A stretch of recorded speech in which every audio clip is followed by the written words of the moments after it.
दुनिया में अगर कोई सबसे ज़्यादा किसी से प्यार करता है तो माँ अपने बच्चों से, क्योंकि जो माँ रहती है, माँ तो माँ होती है। माँ खुद ही भूखे दुख तकलीफ में रह सकती है, लेकिन अपने बच्चों को कभी दुख तकलीफ भूखे नहीं रह सकती हैं।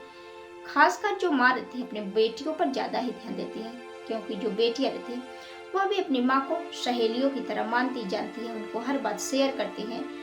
लेकिन आज की जो घटना है सुनने के बाद आप लोग चौंक जाओगे, क्योंकि आज की घटना में जो माँ रहती है वह अपनी बेटी को अपने प्रेमी से कहती है कि तुम मेरी बेटी के साथ रेप कर।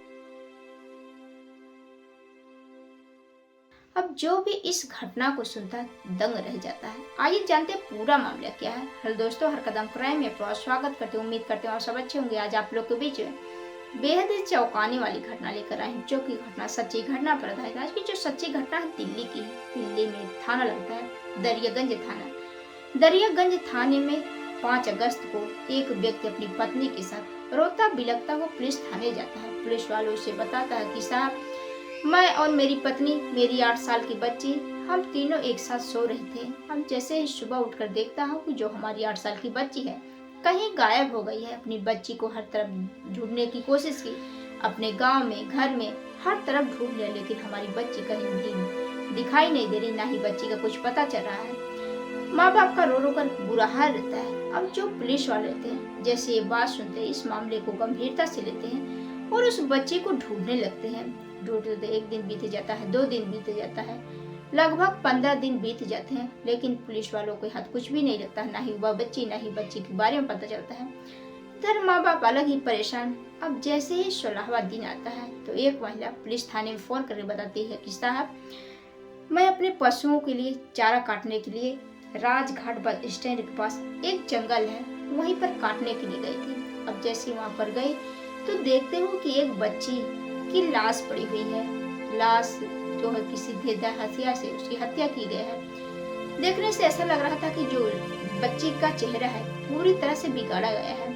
अब जो पुलिस वाले जैसे इस बात को सुनते हैं, इस मामले को सुनकर अपनी टीम के साथ उस घटना स्थल पर पहुंचते तो देखते हैं कि जो बच्ची है वह पूरी तरह से सड़ चुकी है और उसके शरीर पर एक भी कपड़े नहीं है। किसी तेज हत्या से उसकी हत्या भी की गई है और देखने से भी लगता है कि उस बच्ची के साथ कुछ दरिंदगी उसके साथ रेप किया गया है। जैसे ये चीज पुलिस वाले देखते हैं, सबसे पहले उस लाश को पोस्टमार्टम के लिए भेजते हैं और जो उस इलाके के आसपास के लोग रहते हैं सभी से पूछताछ करते हैं। जो आसपास के इलाके के सीसीटीवी कैमरे रहते हैं लगभग 200, सभी सीसीटीवी कैमरे खंगाले जाते हैं तो पता चलता है कि एक व्यक्ति जो कि राजघाट बस स्टैंड के पास एक बोरे में कुछ लेकर वह खड़ा रहता है। अब जैसे ही चीज पुलिस वाले देखते हैं तो वहाँ के जो इलाके के लोग रहते हैं उससे पूछताछ करने की कोशिश करते हैं, क्या इस व्यक्ति के बारे में जानते हो? तो जो व्यक्ति के लोग, जो वहाँ के लोग रहते हैं, वो बताते हैं कि हाँ साहब, यह यहीं का जो कि यह कसाई है, इसका नाम रिजवान है, यह इसकी बगल में ही दुकान है। तो जो पुलिस वाले जैसे बात सुनते हैं अब उस रिजवान की दुकान पर जाते हैं। जाने के बाद उससे पूछताछ करते हैं कि तुम राजघाट स्टैंड के पास क्या करने के लिए गए थे और साथ में बोरे में क्या लिया था। अब जैसे ये बात रिजवान सुनता है वह तो काफी चौंक जाता है। अब सोचता है कि फिर तो इधर उधर की बातें बताने लगता है, लेकिन जो पुलिस वाले रहते हैं जब उसे कड़ाई से पूछताछ करते हैं तो जो रिजवान रहता है वह सारी सच्चाई बताने लगता है। वह बताता है कि खादर इलाके में, जो कि वहीं पर शराब का ठेका है, हम अक्सर वहीं पर जाते थे शराब लेने के लिए, हमारा आना जाना वहीं पर रहता है। वहीं पर एक महिला पर हमारी नजर पड़ती है जिसका नाम नेहा। नेहा बेहद खूबसूरत रहती है। अब जैसे ही नेहा को देखती हूँ तो मैं उसको देखकर उसका दीवाना हो जाता हूँ। अब जो नेहा रहती है उससे हम जो बातचीत करने की कोशिश करते हैं, तो जो नेहा रहती है वह मेरे पास आती है, हम दोनों बातचीत करते हैं। बातचीत करते करते एक दूसरे के दोस्त बन जाते हैं, एक दूसरे का नंबर भी ले लेते हैं। अब आए दिन एक दूसरे के साथ फोन पर बातचीत किया करते थे। इधर जो नेहा रहती है वह शादीशुदा रहती है, उसकी एक 8 साल की बच्ची भी रहती है।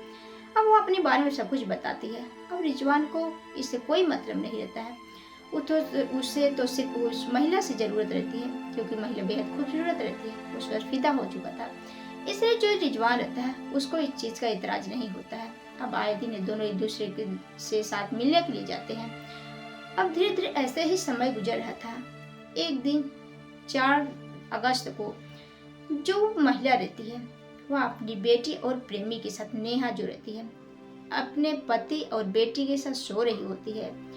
अब जैसे इधर रिजवान आता है मिलने के लिए, उस दिन वह फोन करके बताया था कि मैं मिलने के लिए आऊँगा, तो जो नेहा रहती है वह पहले से ही तैयार रहती है और नेहा जो रहती है अपने पति के पास से उठकर वह बाहर के रूम में जाती है, अपने प्रेमी के साथ एक दूसरे से बातचीत करते हैं।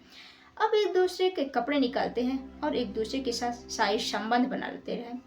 अब जैसे ये दोनों आपत्तिजनक स्थिति में होते हैं, तभी जो बेटी रहती है अपनी माँ को आवाज लगाते लगाते वहां पर पहुंच जाती है, तो देखती है जो माँ है, जो नेहा है, अपने प्रेमी के साथ आपत्तिजनक स्थिति में है। अब जैसे ही दोनों उस बच्ची को देखते हैं तो ये दोनों घबरा जाते हैं। वह सोचते हैं कि क्या करें, अब जो बच्ची है सारा पोल हमारे जो भंडा फोड़ देगी, अब क्या करें। इधर जो प्रेमी रिजवान रहता है उस बच्ची को अपने पास बुलाता है और कहता है कि, तो इधर जो नेहा रहती है वह कहती है कि इस मेरी बेटी जो है तुम भी इसके साथ। अब इधर जो रिजवान रहता है उस बच्ची को लेकर दूसरी जगह जाता है। पहले तो उस बच्ची के साथ रेप करता है, दुष्कर्म करता है और फिर उसके जो गला चाकू से गला काटकर हत्या कर देता है। हत्या करने के बाद अब उसके चेहरे को पूरी तरह से बिगाड़ देता है कि ताकि किसी को मालूम ना चले कि ये हमारी करतूत है। अब जो रिजवान रहता है वह सोचता है कि हमें तो कोई देख नहीं रहा है, इसलिए जो रिजवान रहता है अब उस बच्ची को रिजवान रहता है अब उस बच्ची को एक बोरे में रखता है। रखने के बाद अब जो रिजवान रहता है राजघाट बस स्टैंड के पास जो घना जंगल रहता है वहां पर ले जाकर उस बच्ची को बोरे से निकालकर नग्नावस्था में फेंक देता है। फेंकने के बाद वहां से चला जाता है। अब जैसे ही पुलिस वाले बात सुनते हैं अब वो लोग चौंक जाते हैं। अब रिजवान को लेकर और साथ उस महिला के घर जाते हैं, नेहा के घर। अब जब वहां पर जाते हैं तो जो गांव के लोग रहते हैं, नेहा की जो पिता रहते हैं, वह सोचते हैं कि पुलिस को कोई खबर लगी हो, बताने के लिए आ रहे हैं। लेकिन जो पुलिस वाले रहते हैं जब वहां पर जाते हैं तो नेहा को बुलाते हैं कि नेहा तुम बाहर आओ। अब नेहा जो जैसे ही वहां पर आती है तो उससे भी पूछताछ करते हैं कि नेहा तुम सच सच बताओ कि ये बात सच है या नहीं। अब नेहा क्या करे, सामने रिजवान को देखती है, वह समझ जाती है कि रिजवान ने सारा कबूल कर लिया है। अब जो नेहा रहती है वह भी सारी सच्चाई कबूल कर लेती है। अब जो लोग भी सुनते वह दंग रह जाते हैं। अब पुलिस वाले इन दोनों को पकड़कर जेल भेज देते हैं। तो दोस्तों आप लोग इस घटना के बारे में क्या कहना चाहते हैं कमेंट बॉक्स में जरूर बताइएगा।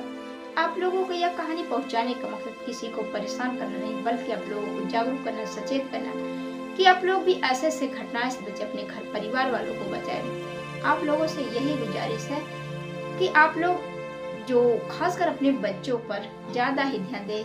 हमारे बच्चे कहाँ जा रहे हैं, कहाँ आ रहे हैं, आप लोगों से यही रिक्वेस्ट है। तो कल के दिन जो लोग कमेंट किए थे अब होते हैं उन लोगों की बारिश। सबसे पहले हैं बाबू लाल जी हैं, बाप जी हैं, गप्पू पटेल जी हैं, अजीत जी हैं, लालजी निषाद जी हैं, प्रमोद सिंह जी हैं, जो लोग बहुत अच्छे अच्छे कमेंट करते हैं, अच्छा सुझाव भी देते हैं, उन लोगों को तहे दिल से शुक्रिया। जय हिंद, जय भारत। बस आप लोगों से एक रिक्वेस्ट है कि आप लोग हमारी इस वीडियो को ज़्यादा से ज़्यादा शेयर करिएगा। चैनल पर नए हो तो सब्सक्राइब लाइक जरूर करिएगा। मिलते हैं नेक्स्ट वीडियो में, तब तक के लिए जय हिंद, जय भारत।